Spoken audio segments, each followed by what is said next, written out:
Good afternoon, ladies and gentlemen. Thank you for being back in the hall on time. We have the speakers here and also, the chairperson for the next session.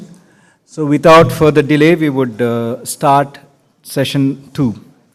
Prior to that, thank you very much, LBMA, for a very sumptuous lunch. Gold bar integrity is relatively a new subject.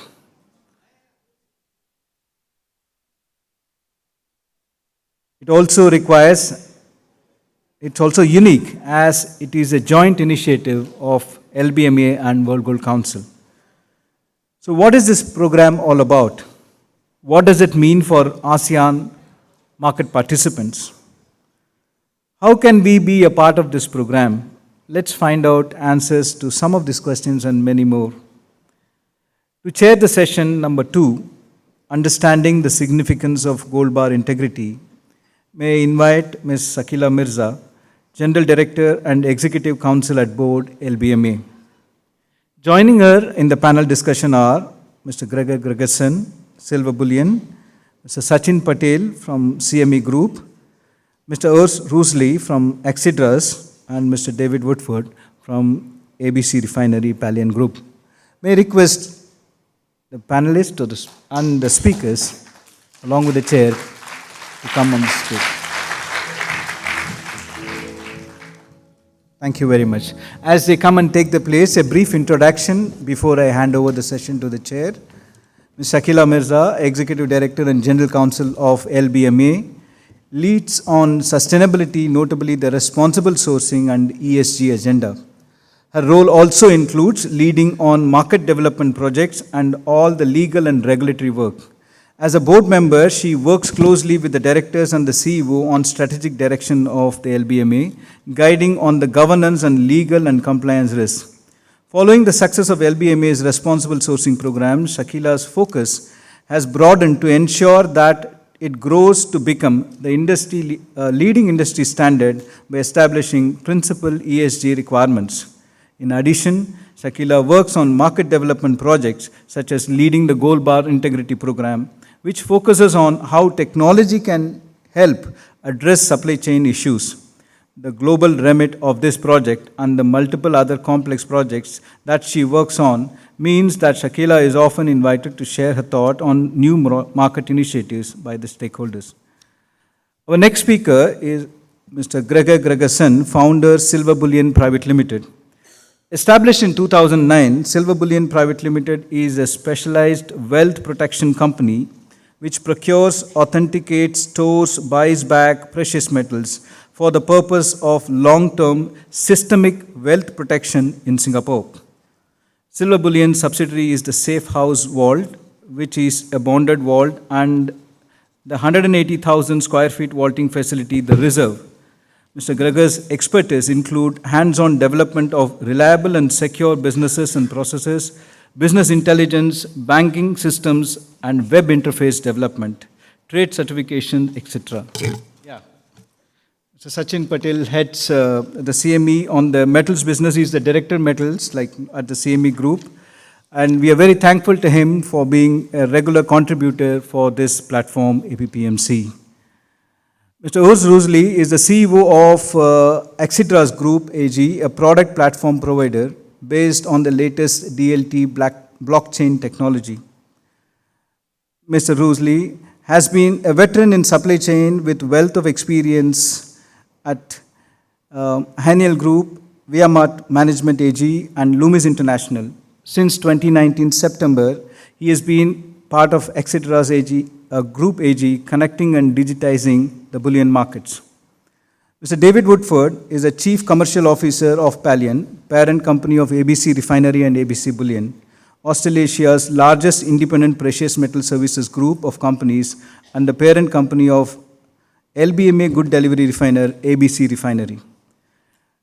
Mr. David has over 30 years of experience in the precious metals, gold and silver industry, having built, commissioned and operated multiple LBMA accredited refineries in Australia. Mr. David is a member of the LBMA Refiners Committee. David's experience extends across the entire value chain for precious metals from refining to manufacturing. With this introduction, I hand over the session to Ms. Sakhila Mirza. Over to you. Well, good afternoon, everyone, and thank you for joining me and my panelists on this all-important subject matter, gold bar integrity. I will talk about the program shortly, but we are going to be talking about integrity more broadly when it comes to the precious metals market.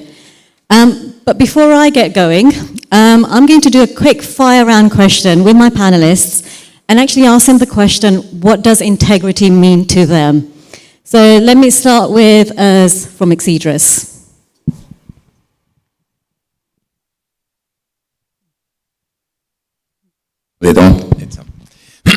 Gold bar integrity means creating the trust between the market players and for the whole market that at any time you can prove that all your gold under your custody or under management actually fulfills the latest regulations. And to you, Sachin? So I'll pick the word integrity here. It's at the heart of what we do as an exchange.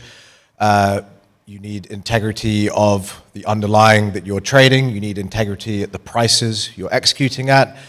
You need certainty in the clearing mechanism. You need certainty in the central counterparty clearing model. So integrity is at the heart of all of the key functions of an exchange. Now, with regards to the gold bar part of GBI, this has clearly become a very, very important issue for us to be aligned with the broader market on in the last few years. And ultimately, we want overall liquidity in gold markets to grow and grow together. And close alignment on issues such as GBI is a great way of ensuring that.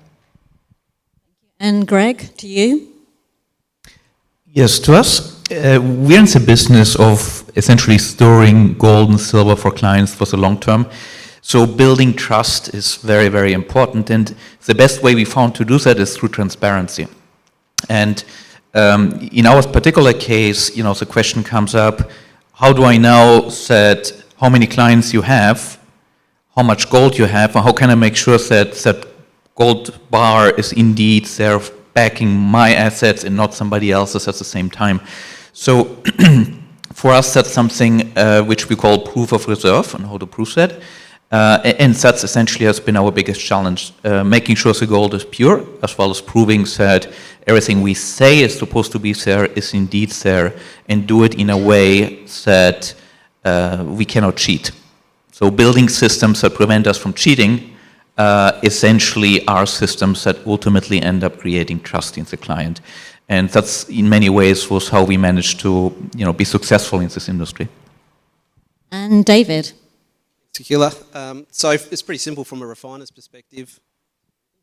Gold bar integrity to a refiner pretty much is about providing the market with confidence that the gold contained within the bar has been responsibly sourced and sustainably produced. So a few crossovers in terms of the definition. We've heard the word confidence, trust, and transparency. I did also ask one of our additional panelists called the Cambridge Dictionary, and they defined integrity as being honest with strong moral principles. And then obviously the lawyer in me want to know, what do you mean by strong moral principles? But I'll let you all to debate that during a coffee break. Let me give you the definition from the LBMA's perspective then. For us, when you relate it to the actual gold itself, it's making sure, is it actually gold? Is it sourced responsibly? And is it free from fraud and misrepresentation? That, for us, is gold bar integrity, which pretty much summarizes what the panelists have already said, and also underpins the good delivery list that the LBMA has overseen for many decades now. But the LBMA rules around good delivery list, around integrity, have continued to evolve to reflect best practice and make sure that we continue to push for better and higher standards. And with that, there are 3 projects that I would like to bring to your attention. The recognition of credible security features, the GBI pilot and the lessons learned, and also the commitment to sustainability through our next 3-year strategy. In terms of the credible security features, well, the LBMA has recognized 5 providers who we believe meet the standards on ensuring that the security feature provides the confidence that this market wants when it comes to gold bars. We had a number of applicants, we established a criteria, we established a technical committee, and through that assessment, as I said, we identified 5, but I'm going to let David talk about what it means in practice. Secondly, the GBI pilot. This was a joint initiative with the World Gold Council that we ran last year. The focus was to give market participants the opportunity to understand how is technology able to benefit them and also the market. Almost 30 market participants took part, and it was a great opportunity to really get into the detail about the benefits, but also the limitations, because, whilst technology can be helpful and is helpful, it's not necessarily perfect, and that's where technology providers also want engagement from the market to better understand how can they improve their solution to meet market expectations and the standards that we all require to meet the objective of market integrity. So the lessons learned were pretty simple. One thing that everybody agreed on were the benefits. Transparency, the ability to provide data, credible data, and the verification points that are also highlighted during the various points on the blockchain. I mean, this was the blockchain solutions that we were testing, provided by 2 providers, but also being able to access that data and understand what it means to provide transparency in the marketplace. And as we've heard from our panelists, transparency helps with market confidence and also supports market integrity. Next steps is very much for those market participants and others who've actually wanted to see what the outcomes were, to engage with service providers, to better understand what it means for their organizations, and work with the LBMA and the World Gold Council to establish standards, to establish that governance, and really help us make sure that we've got things like data points, information that we need, and obviously in terms of governance, as I've already said, absolutely perfect. Because getting it wrong will seriously jeopardize that market confidence, and therefore we have to work together from mine all the way to the downstream. I think we've been calling it from rock to ring. And finally, we issued our 3-year strategy last week. This is a commitment to work on a 3-year plan on what it is that this market needs to be, first of all, identifying as priorities on what it means to be sustainable.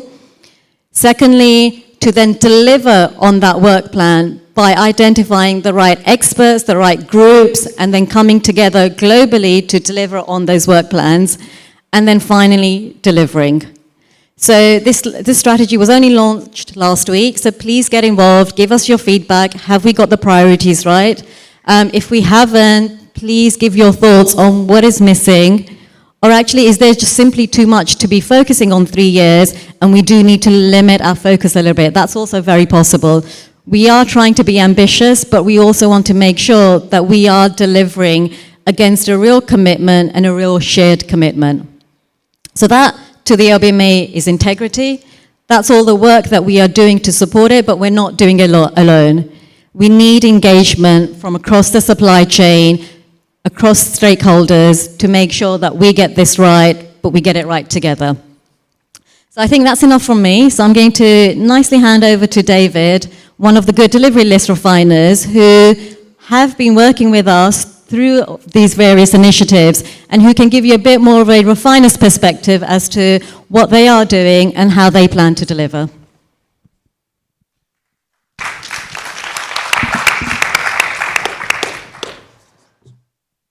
Okay, so I'm specifically going to talk about the security feature with regard to gold bar integrity. There are 3 main issues that need to be addressed. That is, where did the gold come from? Has it been mined and refined in a sustainable manner? Is it counterfeit and really gold from an LBMA refiner? Counterfeit bars that are in the market likely contain gold of unknown provenance. They are usually of correct weight and assay, and mimic the markings of an LBMA accredited bar. 3 is whose trade is it? Have they complied with the AML, CTF and illicit trade issues? So the tools to address these risks are 1, the security feature, and 2, the centralised database. The security feature allows the refiner to assign provenance data that's readable directly from the bar. It also provides authentication. It can act as a digital passport, but importantly, it also acts as a deterrent to counterfeiting and protects the reputation and the brand of the refiner. What the centralised database will do is it will identify duplicate bars in the marketplace, it will track who has traded them, and it verifies the passport. So what does this provide? It provides confidence that the gold they trade in the market has been responsibly and sustainably sourced. So specifically on the available technology options out there, there's effectively 3 options. There's an overt, a covert, and a forensic security feature. The overt can be something such as a QR code, a stamp, or a security seal that's visible on the bar. The covert options tend to be high-resolution images that rely on the surface imperfections of the bar to use as a fingerprint, or there's hidden features on the bar, a small marking that's not visible by the eye. The last one is forensic, such as a coating or a DNA marker. Bit of an example, last night we gave out a 10-gram bar and I think our CEO put his DNA on that bar, and that's now with Dean at Rand Refinery. Congrats.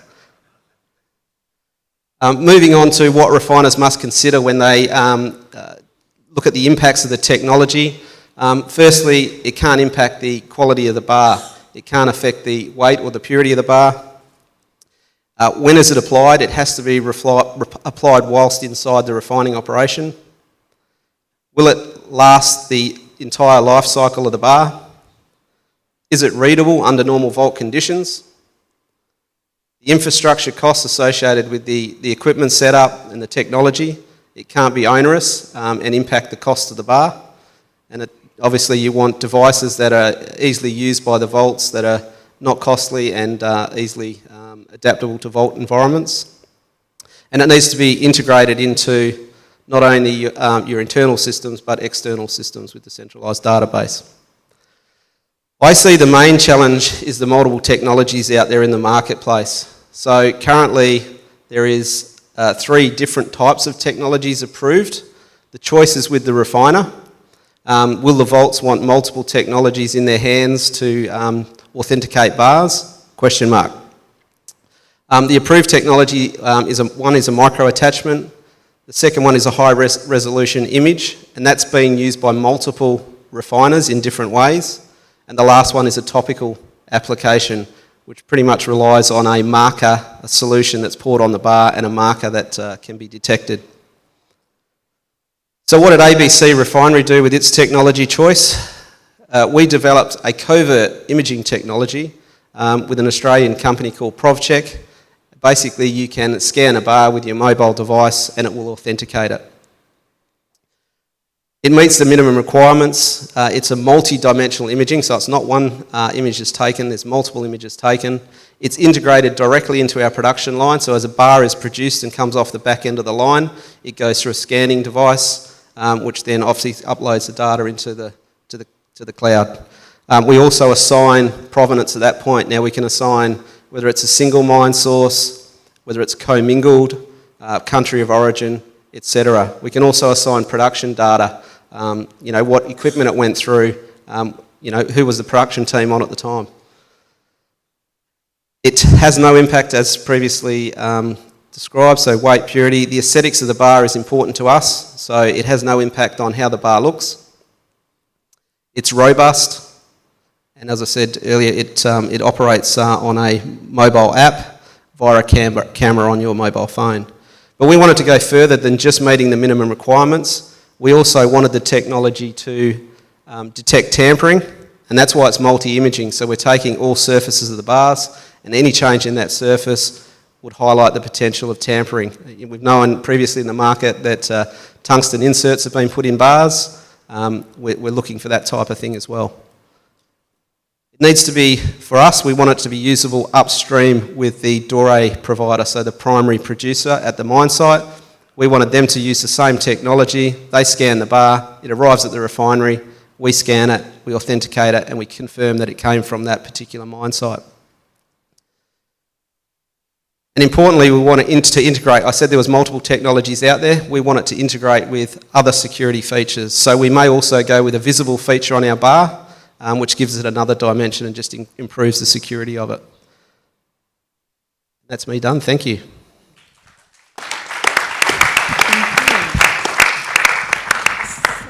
David, can I just ask a couple of follow-up questions? Maybe putting you on the spot on this. The question is, does integrity come at a cost?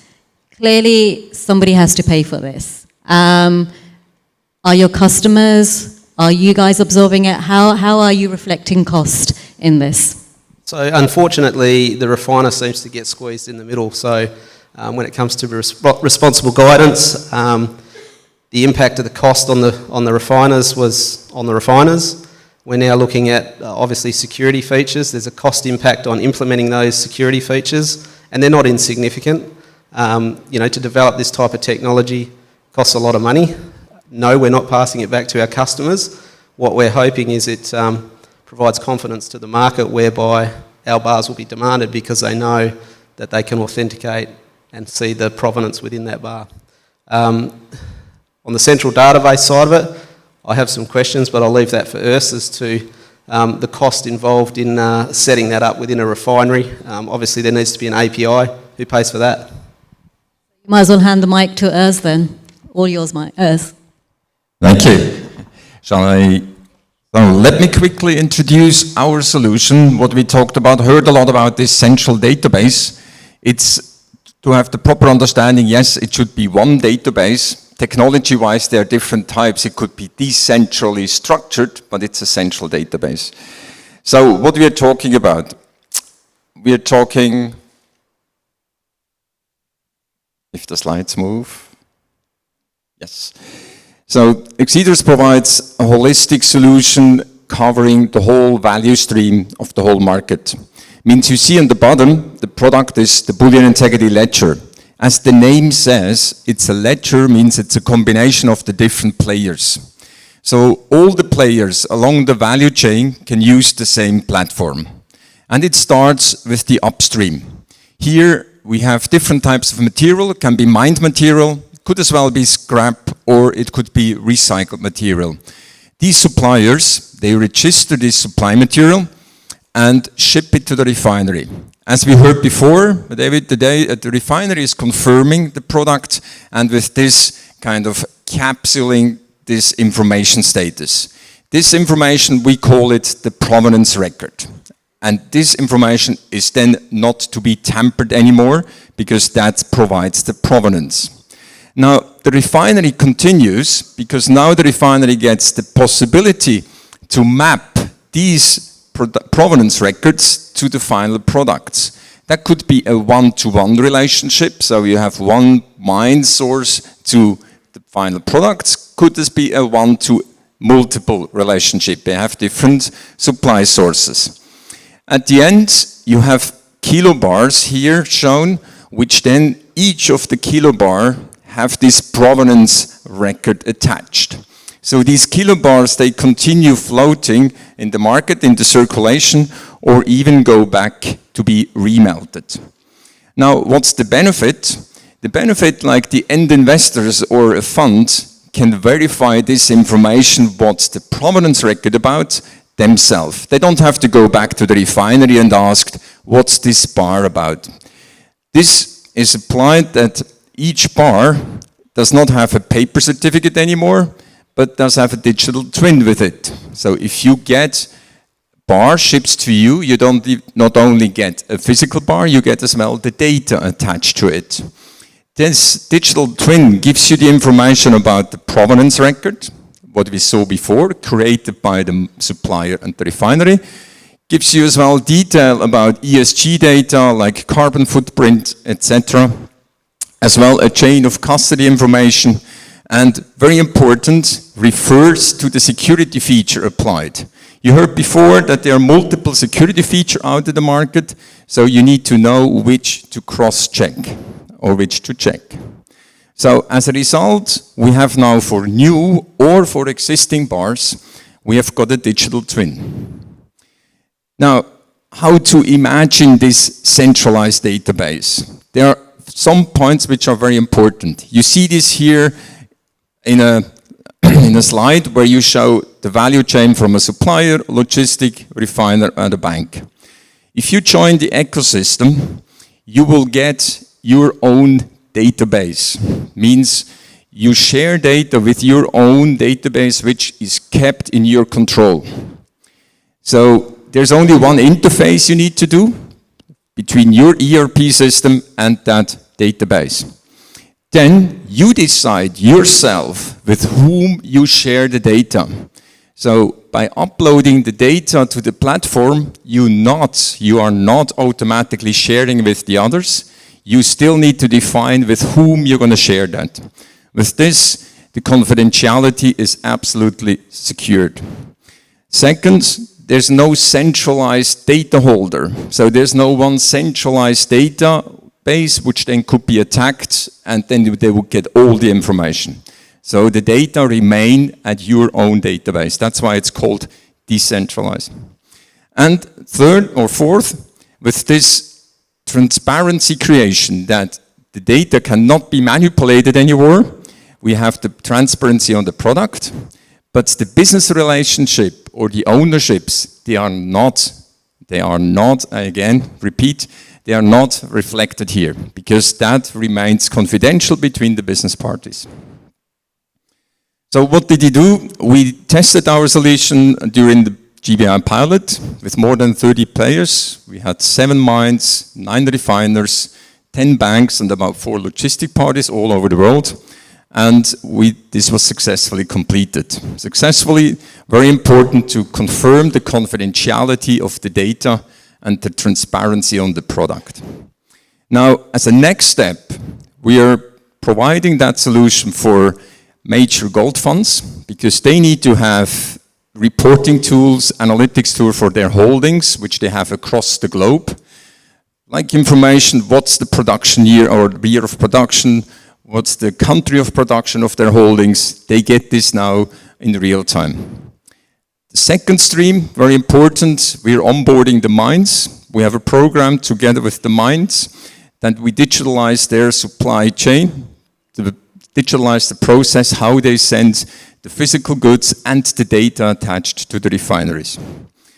This will be implemented by the end of this year so that we can cover the rock to the ring, means really from the mine side through the refiners to the investors. Thank you. So, thank you, Urs. As you know, competition is healthy. So, different market participants may want to use different service providers. That's a challenge if you want that data on a centralized database. So what are your thoughts around interoperability? Is that possible? Or how can service providers also work together to support the market integrity? I think there are 2 sorts of interoperability. First, it's important that the platform is totally interoperable with your own ERP system. It doesn't replace any of your own existing ERP systems, so that's an easy interface to your existing solution. The second is then the interoperability with the security features, as I just mentioned. So we don't implement a new one, so we reference to the existing one. And the third one would then be the interoperability between the different service providers. And there it is possible to take over data so that we can exchange data in terms of backwards validation that we need to assess in details. Great, thank you. So we've heard a lot about technology, digitalization, or at least how we can actually have that data on a digital platform. But are clients or customers still interested in the physical verification? So this is where we've got Greg talking a little bit about his perspectives on market integrity and that physical verification and whether clients are still interested in that part of the supply chain. Thank you. Okay, so Urs was just telling us about the tracking of bars, and I made the slide to sort of give the difference of what we do versus a tracking system. So with a provenance tracking system, you basically start from the mine at the beginning of the journey of the gold. You track it through the refinery and then through the different custodians. But the point is you're tracking a specific bar. Now, in our case, we're operating a vault, and we might have a whole bunch of bars there. Some of these bars might indeed be tracked, some bars might not be tracked, some bars might be tracked with different systems. But what we want to do is be able to list all of the bars in a consistent manner, show it live online in real time, and we want to be able to provide the records, anonymized, of the clients who are storing it. If we can do this in the right way, we can provide transparency to our clients because they can go in, they can find the anonymous ID in their location list and say, okay, I have these 2 bars, indeed the 2 bars are here, they're assigned to me. So that provides overall transparency. So the system we built was basically built with this idea in mind. We call it proof of reserve to differentiate it from tracking. And in our solution, we actually built the software. We are providing vaults which are implementing this with RFID scanners, the RFID chips. We are providing an electrical conductivity tester to have a basic testing of the gold bar to make sure it passes the test. And we give tamper-evident parcels along with it. So you get the whole set. The cost is probably around $3,000 or so. It takes about half an hour to 1 hour to train vault staff on how to use the system. It's actually quite easy to deploy. We have a deployment in Dubai, we have a deployment in Zurich, we have in Frankfurt, we have in Dallas, we have over here in Singapore right now. So the system is quite mature and it's working.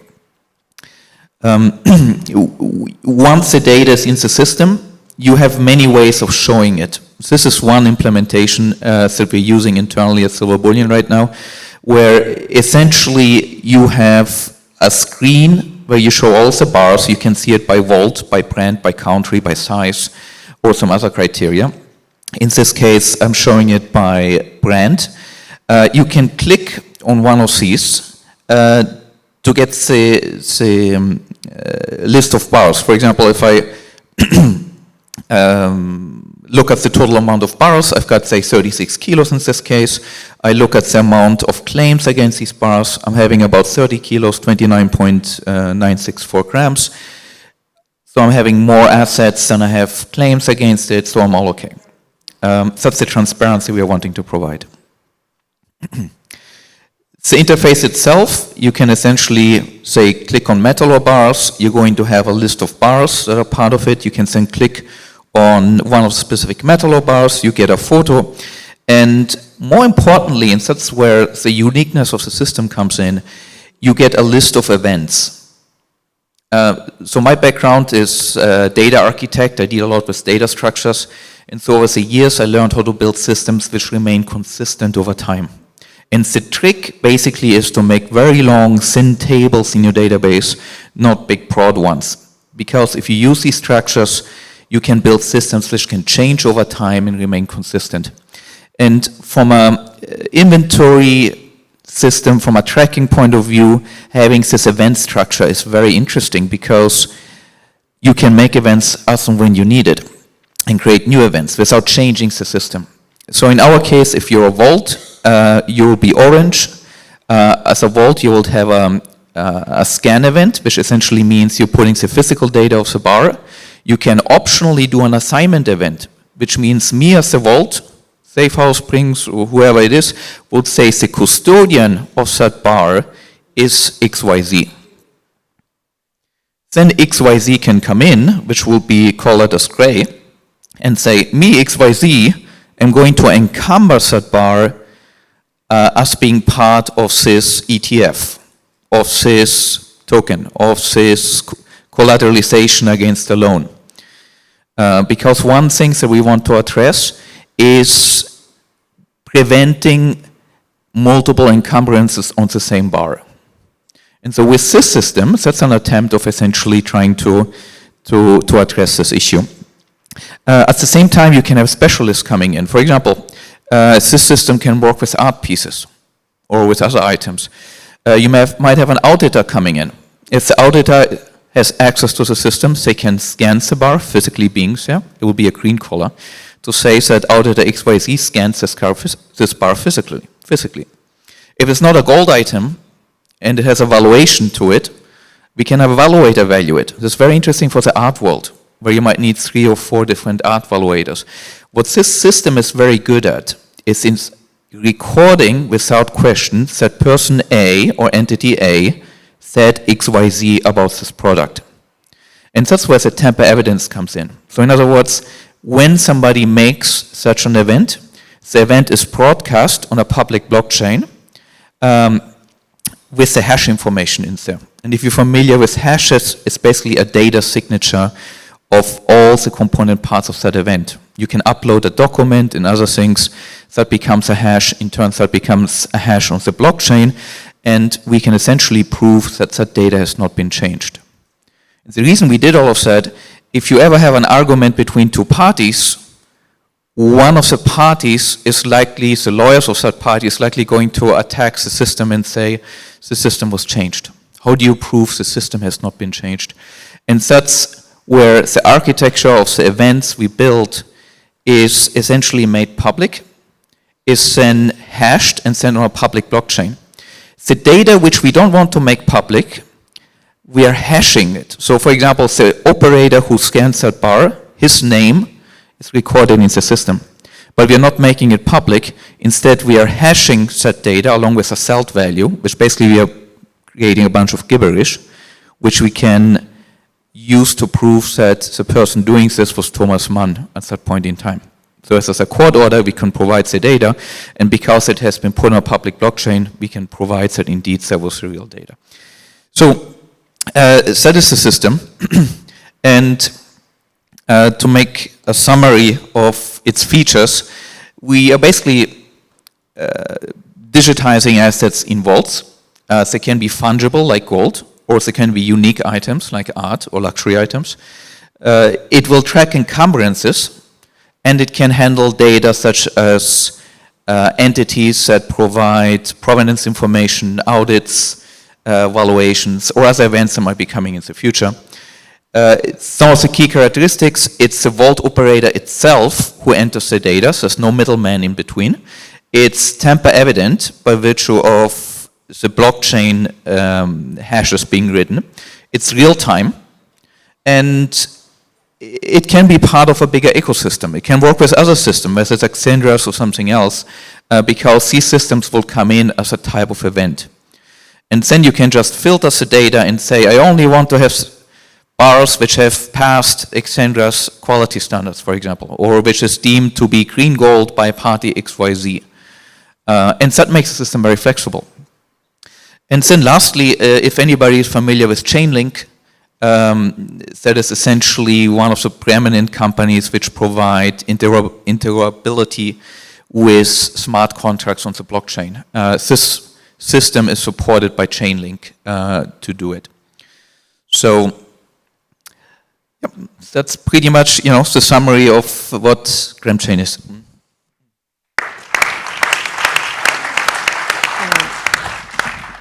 Thank you. I'm going to swiftly move on, because conscious of time, and I do want to leave a little bit of time for the audience questions. CME, so how are you ensuring market integrity? I know you rely on some of the work that the LBMA does, but I know there's a lot going on within the CME, given the increase in demand, and I'd like to hear your perspectives on market integrity. Sure. Right. Truth be told, I've spent most of the last year talking about industrial metals. So thank you, Albert and KL, for the kind invitation. It's nice to get a precious metals hat back on and give the exchange's perspective on this subject of gold bar integrity. Unlike the other panelists, we do not have a specific CME solution on this matter. We are tracking the work done by the LBMA and the World Gold Council very, very closely. We certainly do not want to recreate the wheel or recreate the work, the great work that is already being done in this space. But I think for my comments today I would just like to leave the audience with an idea of why these issues are actually becoming so crucial for the way that our futures market functions. So just 2 slides from me, very, very atypical of the CME.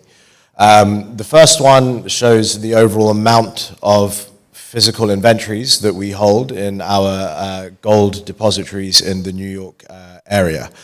As you can see, there has been a tremendous increase in the amount of inventories that are being held at CME vaults in the US. There was a fairly market-shattering event which occurred in 2020, which I will probably never be able to escape for the rest of my career, and I'm sure lots of you will remember fondly or perhaps not so fondly. That event was when the basis between CME futures and the LBMA spot market blew up to levels that it had never reached before. So Q, a very, very sharp build in inventories, taking CME stock from about 9 million ounces to 35 million ounces. Now that has come off gradually and then a little bit more sharply in the last few months. But the point here is that the overall amount of metal that we have flowing through our warehousing system, both in and more recently out, is a very, very different amount than what we have been historically used to. To summarize that, we have become, I believe, a much more integral part of the physical flow of gold around different markets in the world. So overall number of inventories is one thing. Now, perhaps an even more important thing to look at would be, okay, monthly deliveries. So metal flowing into the CME is one thing. Other part to look at is how many deliveries are actually occurring each month. How many contracts are being taken to their physical settlement? The COMEX 100-ounce futures is a physically settled contract ultimately. Historically, the number that we band around is that less than 1% of total OI heading into delivery month actually goes to delivery. This has changed in our precious metals market since that May 2020 time. As you can see from this chart, the number of lots, that's a number of lots, so times that by 100 to get the number of ounces. The number of ounces that are actually changing hand via the exchange delivery mechanism is a very, very different number to what it was several years ago. It is a much higher number. We have a lot more customers that are actually involved in this whole delivery process. So again, why does this relate back to integrity? I mentioned in my opening comments, integrity is so, so crucial for all facets of what an exchange does. And I think the important part from the COMEX gold perspective is knowing what underlying material you are trading and how that correlates or the characteristics that that shares with other large gold markets globally. Essentially, alignment is really the name of the game in this subject for the CME. And we have found through that exercise that many of us went through in 2020, that close alignment with the broader industry and particularly with the LBMA on a few different things. Responsible sourcing would be one, but I would highlight in particular brand overlap is so, so important for us to actually have the most successful market that we can potentially operate. This isn't a case of competition, oh, customer XYZ trades on a different venue, we want to get them to futures. I think that we all understand that these markets piece together and are at their best when they are very, very closely aligned. So that is really how the exchange is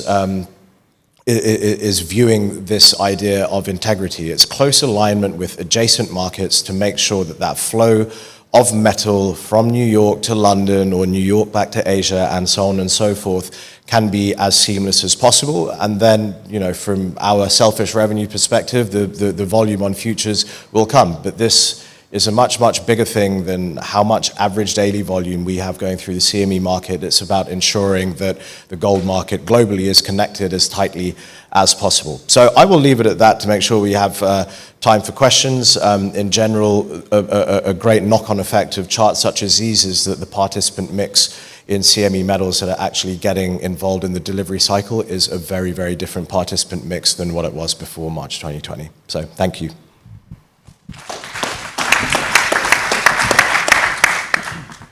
Right, so unless we've addressed every gold challenge, are there any questions in the room? Well, first of all, a big thank you to the panel for all your very interesting remarks. My question is actually for Urs, because I think the last time we saw each other was at a mining event earlier in the year. And I'm delighted to see how much of a pickup there's been from the World Gold Council and its members. I guess just a thought in terms of what have the challenges been to date in terms of that implementation and the rollout, and is there anything we can do from a more downstream perspective to help that? Yeah, that's a good point, because it starts with the mines. So we are very much engaging now with the mines on a global level.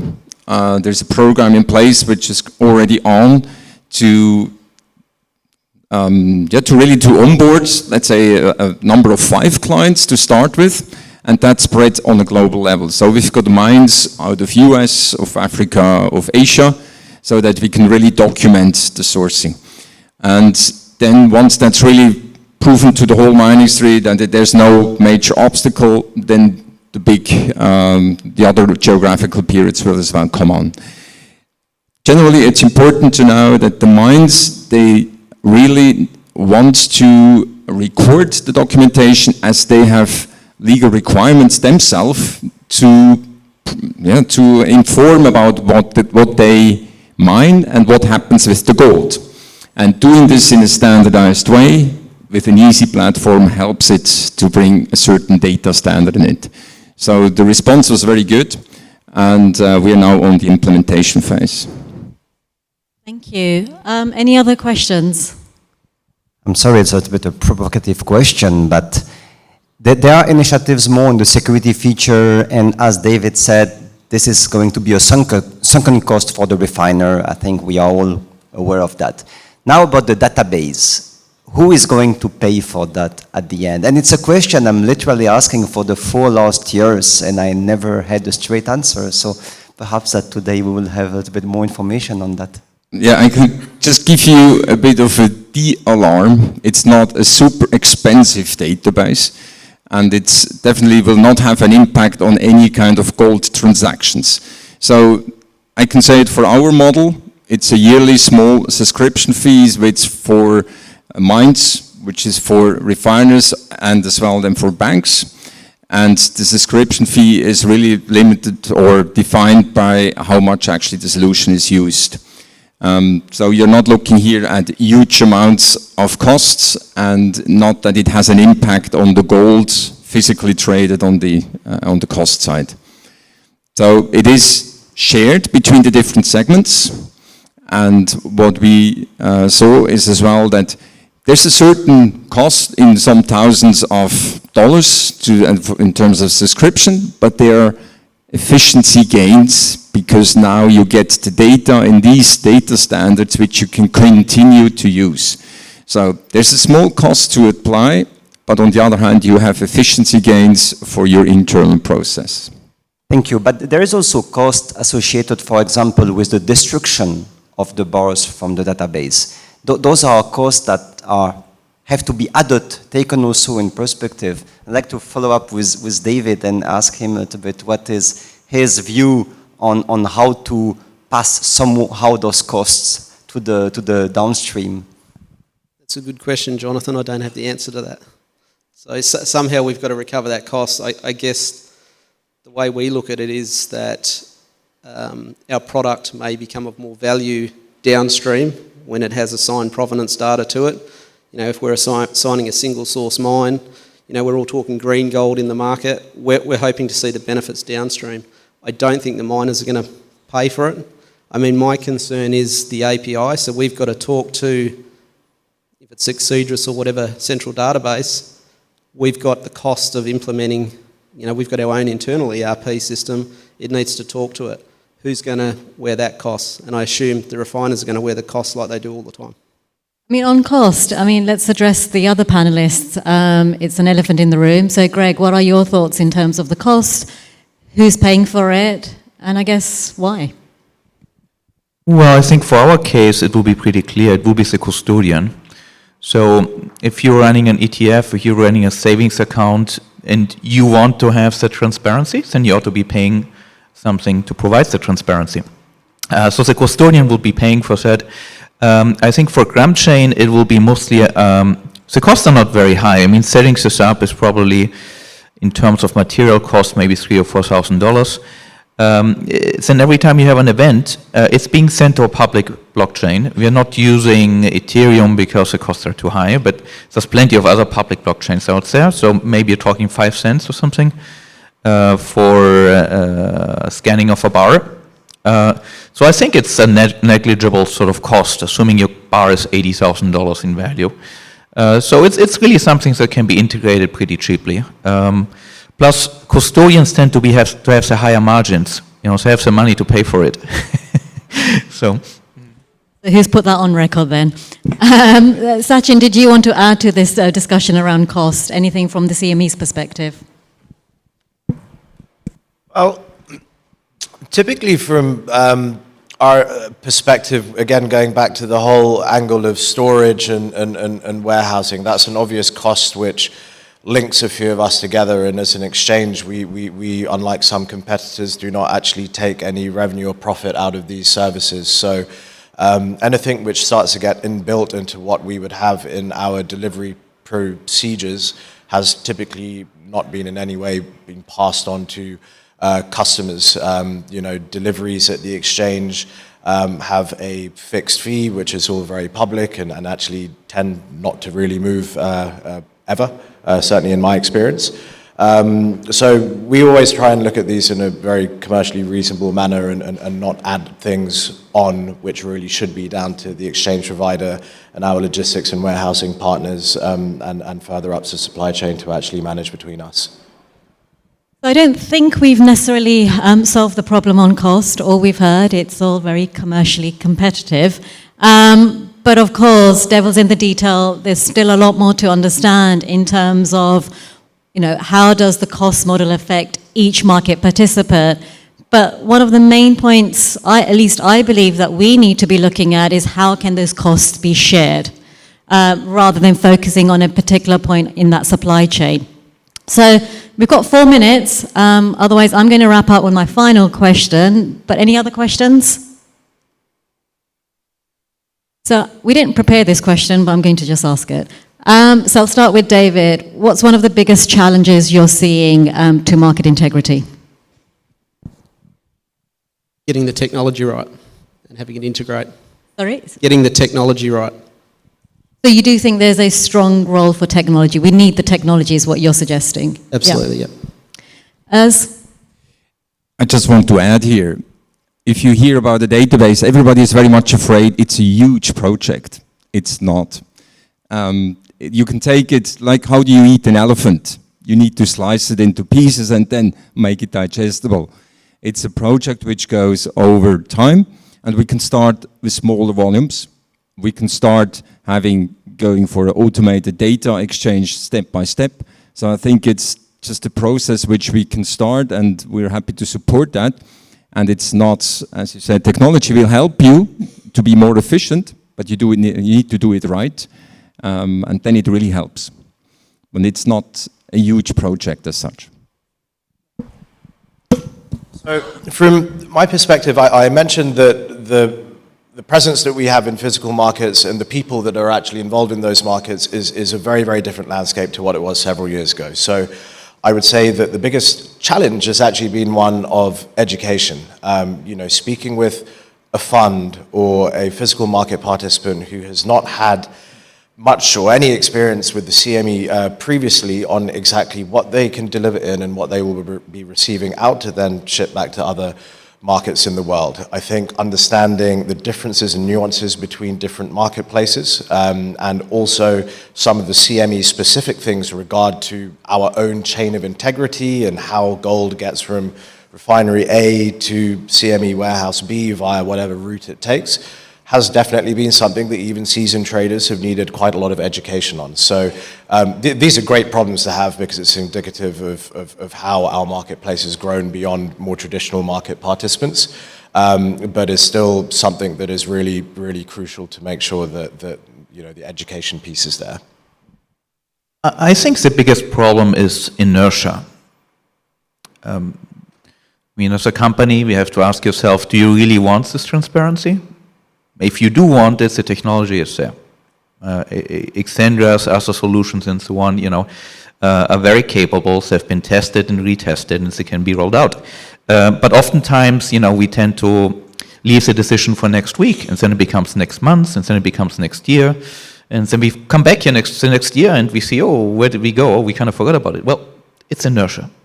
Sometimes it's just a matter of doing it, because I think the tools are here, and it's really about us to sort of take those tools and actually make use of them in order to create more transparency. Absolutely. So look, from our perspective, data, transparency, absolutely essential. But it has to be effective transparency. So understanding what data is needed, and also how close can we get that data to real time. Rather than waiting, as we've heard, 12 months for the data to come through, for example, through the LBMA's Responsible Gold program, if we can get that data much sooner, so we can identify challenges and issues and address them much sooner, that can only support market integrity. And the technology is there. We've heard technology is needed, and technology can do a lot of things that the market would require. But of course, the one question that we keep asking is a question around cost. It's not about solving all these problems, but it is about coming together, working through a plan, a shared commitment, and also sharing that cost, so it's not just one part of the supply chain. Again, collaboration is the only real way to move the dial in favor of more and more market integrity. So with that, thank you so much to my panelists, and thank you to everybody for joining us this afternoon. Thank you very much. Thank you very much. It's not an easy session, right? It's a very tough subject. And the panel and the chair has handled this session so very well. May I request all of you to kindly pose for a group photograph. Ladies and gentlemen, that was a session number 2, Understanding the Significance of Gold Bar Integrity. We thank all the panelists, Mr. Sachin Patel, Mr. Gregersen, Mr. Urs Roosli, and Mr. David Woodford. And of course, the chair of the session, Ms. Sakhila Mirza.